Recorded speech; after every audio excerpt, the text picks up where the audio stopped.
In a small town in ancient times, there lived a man named Thomas.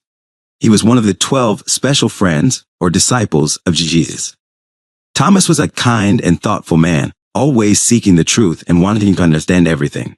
One day, after Jesus had risen from the dead, he appeared to the disciples. The room was filled with joy and amazement as Jesus showed them his hands and his side, which still bore the marks of the cross. But Thomas wasn't there that day. When Thomas returned, the other disciples excitedly told him, "We have seen the Lord." Thomas, however, found it hard to believe. He shook his head and said, "Unless I see the nail marks in his hands and put my finger where the nails were and put my hand into his side, I will not believe." A week later, the disciples were together again in the same house, and this time Thomas was with them. Even though the doors were locked, Jesus suddenly stood among them and said, "Peace be with you." Thomas was stunned.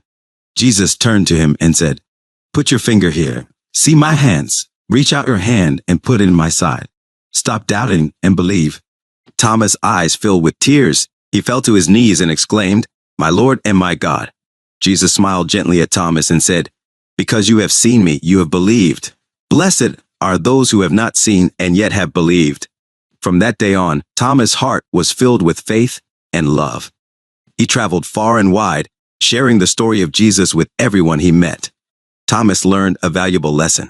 Sometimes, believing in things we cannot see is the most powerful belief of all. Belief is a wonderful thing. Sometimes we can't see or touch everything to know it's real, like the wind that blows through the trees or the love we feel in our hearts. Just like Thomas, we might have doubts or need to see to believe, but true faith often means trusting in what we can't see. When we believe with our hearts, even in things we can't see, it brings us closer to understanding and feeling the wonders of life.